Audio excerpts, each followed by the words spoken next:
வணக்கம் மக்களே. இன்னைக்கு நம்ம பார்க்க போற டாபிக் தி கேரளா ஸ்டோரி 2 படத்தோட பிளாட் பிரேக் டவுன். இந்த படம் எவ்வளோ கான்ட்ரவர்ஷியல்னு உங்களுக்கே நல்லா தெரியும் இல்லையா?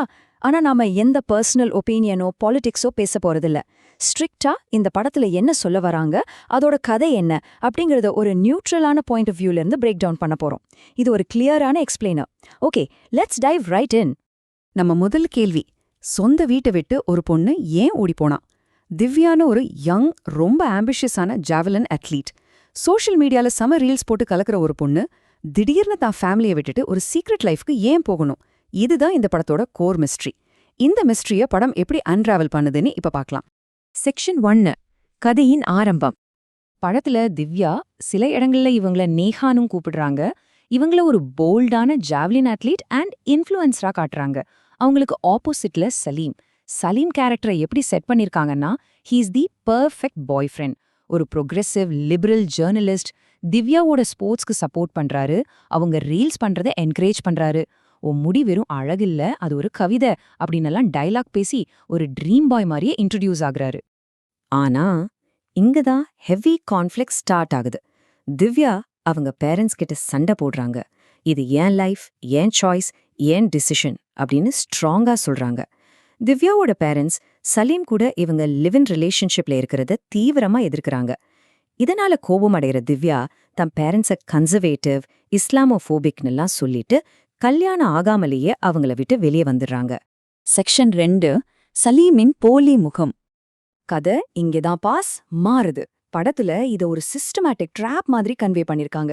ஃபர்ஸ்ட் பேரண்ட்ஸ் கிட்ட இருந்து பொண்ணை ஏலியனேட் பண்றது, நெக்ஸ்ட் ஒரு ஷேர்ட் ஃபிளாட்டுக்கு மூவ் ஆகுறது, அதுக்கப்புறம் சேஃப்டின்னு சொல்லி அவசரமா சீக்ரெட்டா மேரேஜ் டாக்குமெண்ட்ஸ்ல சைன் வாங்குறது, அண்ட் ஃபைனலி ரிலீஜியஸ் கன்வர்ஷனுக்கு ஃபோர்ஸ் பண்றது.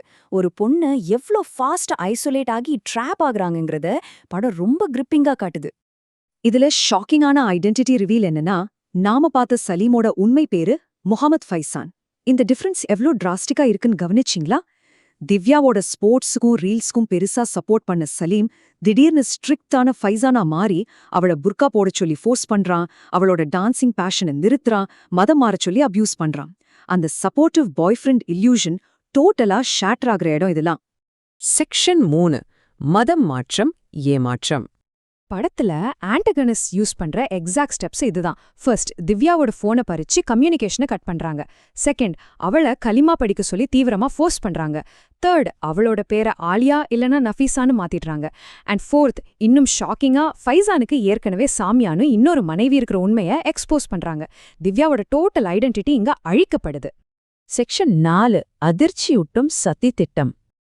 ட்விஸ்ட் என்னன்னா, இது ஒரு பொண்ணோட துன்பம் மட்டும் இல்ல, வில்லன் கேரக்டர் படத்துல எக்ஸ்பிரஸ் பண்ற கான்ஸ்பிரசி இதுதான்.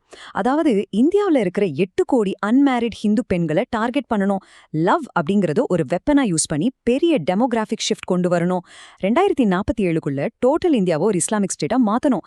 அதுவும் மட்டும் இல்லாம காஸ்டுக்கு ஏத்த மாதிரி பொண்ணுங்களை ஏமாத்தினவங்களுக்கு ஃபினான்ஷியல் ரிவார்ட்ஸ் ஓப்பனா பிளான் பண்றாங்க. இதுதான் படத்தோட கோர் பிளாட் பாயிண்ட். செக்ஷன் 5, போராட்டமும் சட்டச்சிக்கலும். இந்த நிலைமையில திவ்யாவோட பேரண்ட்ஸ் அவளை தேடி கண்டுபிடிச்சு ரெஸ்கியூ பண்ண ட்ரை பண்றாங்க. இந்த 16 vs 18 என்னென்ன பாக்குறீங்களா? இது ஒரு டிராமாட்டிக் போலீஸ் ஸ்டேஷன் சீன். திவ்யாவோட அப்பா, அவளுக்கு ஜஸ்ட் 16 வயசு தான் ஆகுது, இது ப்ராப்பரான போக்சோ கேஸ்னு பர்த் சர்டிஃபிகேட் ப்ரூஃபை நீட்டுறாரு. ஆனா ஆப்போசிட்ல ஃபைசான் ஃபேக் டாக்குமெண்ட்ஸ் ப்ரொடியூஸ் பண்ணி திவ்யாவுக்கு 18 வயசாகுது, அவ இஷ்டப்பட்டு தான் கல்யாணம் பண்ணிக்கிட்டான்னு சொல்றான். சட்டம் எப்படி மேனிப்புலேட் ஆகுதுங்கிறத படம் இங்கே பாயிண்ட் அவுட் பண்ணுது. இந்த அபியூஸ் எல்லாம் தாங்க முடியாம திவ்யா ஒரு கட்டத்துல உண்மையே புரிஞ்சுக்கிறாங்க. I will expose Salim and his family, பாப்பா ப்ளீஸ் ஹெல்ப் மீ அப்படின்னு ஒரு ஹார்ட் பிரேக்கிங் வீடியோ ரெக்கார்ட் பண்ணி அப்பாவுக்கு அனுப்ப தீவிரமா ட்ரை பண்றாங்க. அவளுக்கு பீஃப் சாப்பிட ஃபோர்ஸ் பண்றது, பிசிக்கலா அபியூஸ் பண்றதுன்னு எல்லாத்தையும் தாங்கிட்டு அவ போடுற டெஸ்பரேட்டான ஃபைட் தான் இந்த பர்டிகுலர் பாயிண்ட். செக்ஷன் 6, கதையின் முடிவு. நீங்க கொஞ்சம் ப்ரிப்பேர் ஆயிக்கோங்க, ஏன்னா இந்த எண்டிங் ரொம்ப ஹெவியா இருக்கும். ட்ராஜிக் எண்ட் என்னன்னா, திவ்யாவை மொட்டை அடிச்சு சித்திரவதை பண்றாங்க. கடைசியில ஒரு சூசைட் லெட்டர் எழுதி வச்சுட்டு அவ இறந்துடுறா. அந்த லெட்டர்ல லிபரல் ஜேர்னலிஸ்டா நடிச்ச சலீம் ஒரு டெரரிஸ்ட் அப்படிங்கிற உண்மையை வெளிப்படுத்துறா. அவரோட பாடியை புதைச்சிருக்கிறத பேரண்ட்ஸ் கண்டுபிடிக்க அந்த சொசைட்டியை ஒன்னா சேர்ந்து உண்மையா புரிஞ்சுக்கிறாங்க. இறந்து போறதுக்கு முன்னாடி அவளுக்கு ஹிந்து கல்ச்சர் தான் உண்மையான ஐடென்டிட்டிங்கிறத கடைசியில ஆழமா உணர்றத காட்டியிருக்காங்க. படம் முடியிறப்போ இது வெறும் ஃபிக்ஷனல் கதைன்னு முடிக்காம சோர்ஸ் ஆடியோல இதோட ரியல் வேர்ல்டு பேஸ்மெண்ட்டையும் கிளைம் பண்ணிருக்காங்க. ஜூலை 2024 அரெஸ்ட் ஆன ஜலாலுதீன் இல்லனா ஜங்கூர் பாபா, செப்டம்பர் 2024 உமர் கௌதம்க்கு கிடைச்ச லைஃப் சென்டென்ஸ், அப்புறம் ஜூலை 2025 யூபில நடந்த மிஷன் அஸ்மிதா ஆபரேஷன்ஸ், இதெல்லாம் தான் இந்த படத்தோட பேஸ்னு சைட் பண்ணி கதையை முடிக்கிறாங்க. சோ இந்த தொகுப்புல தி கேரளா ஸ்டோரி 2 படத்தோட கம்ப்ளீட் பிளாட்டை ரொம்ப நியூட்ரலா உங்களுக்கு பிரேக் டவுன் பண்ணிருக்கேன். கடைசியா உங்ககிட்ட ஒரு கேள்வி கேக்குறேன். காதல் உண்மையிலே குருடா அல்லது அது ஆயுதமாக்கப்படலாமா? படம் எழுப்புற இந்த பெரிய கேள்வியோட உங்களை யோசிக்க விட்டுட்டு விடைபெறுகிறேன். இன்னொரு இன்ட்ரெஸ்டிங்கான தொகுப்புல பாப்போம்.